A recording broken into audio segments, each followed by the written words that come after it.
I might just be falling back in love with Digimon. To be honest, I never really fell out of love with it. It's still one of my favourite anime of all time.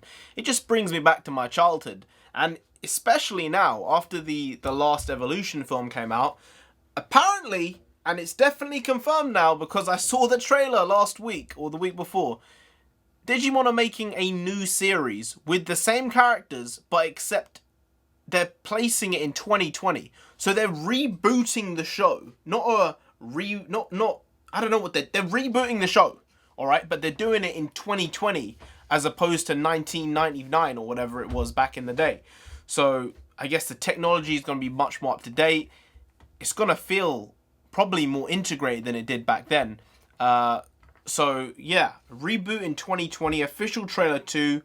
I can't remember if it said when it was starting, but April 5th. So it's starting pretty soon. I do have to watch Last Evolution because I guess that was the last thing we're going to get with those iterations of the characters, because these might be new characters. Even though they're the same names and all that, they might have slightly different character types and archetypes to them. So let's get to this trailer anyway. It's 30 seconds. English sub, which is always good. Let's get to it. Let's go. At least,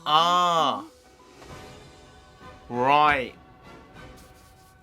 That is...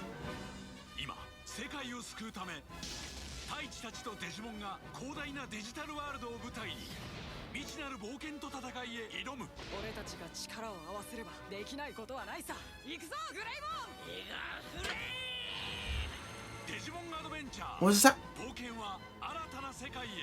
Oh! I wanted more! I wanted more! I wanted more than that! They gave me nothing! They gave me nothing! Ah! It was just regurgitated shots most of the time from the previous trailer.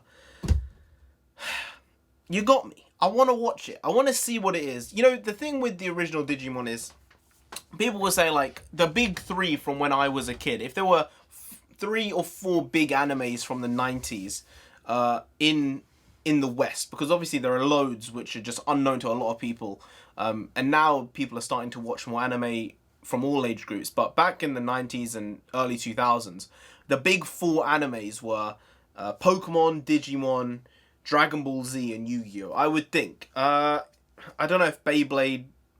I mean, these were some big animated shows and Japanese productions. So I would say those 5 were high up there. Then you got, like, Samurai Jack. That was a bit different. But I think that the thing which differentiated Digimon from the others was there was actually a story there. Like, Pokemon's story was Ash being the best. That was the story.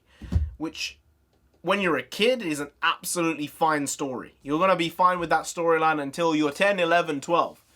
But Digimon, the layering and the story and the character development from Season 1 with Digimon Adventure through to Digimon Adventure 2 and with Tamers, it was really, really next level, and they made things in Tamers really fit what happened in Adventure 1 and 2, even though they were almost disconnected series in a lot of ways, but they made it feel like the same world, just slightly different.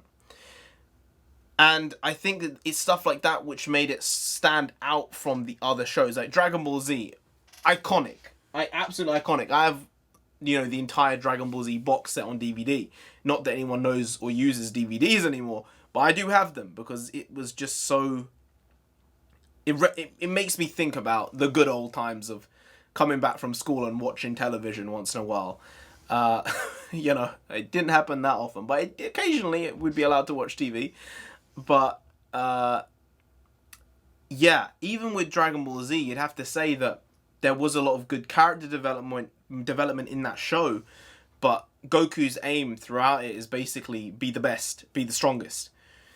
And again, that can fly for a certain amount of time, and that's why with characters like Vegeta and Trunks and Gohan and Piccolo and these other people involved, they buffer out that element of the show to make it not seem as binary, which is basically the same problem I have with Pokemon, looking back on it.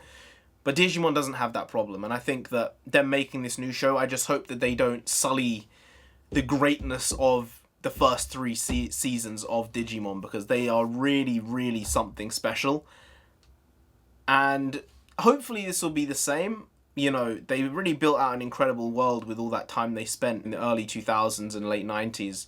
And I just hope they produce something good here. But that's just what I think. I could be wrong, but I know I'm right. Digimon is great. Anyway, guys, if you did enjoy this video, please do like, share, comment, and subscribe to the channel down there. If you didn't, then my man, Zudomon will come after you. Now, that's basically Thor, but as a bloody bear, walrus, yeah, sort of. Is that right? I think so. Yeah. You don't want that. You don't want that. You really don't. So just subscribe anyway to avoid that. Now, I've been NarendraTheComic. You've been great. I'll see you next time. That's tomorrow if you don't know. Make a video every single day. Corona-chan isn't stopping me. Not stopping till we get to 10,000 subscribers. Been doing it for over 650 days now. It's long. It's arduous. It's trying. It's tempting to stop. But at the same time, I ain't stopping. Not for anything. Even if Corona-chan does take a bite out of me, I'm gonna still keep going. All right. So I'll be here tomorrow because I'm here every day with some more quality shitty content, because you can be sure that the content will be here and the content will be shitty. That will indeed be the quality of the shitty content. See you tomorrow. I'm always here. I'll be here. I'm always here. Skadoosh.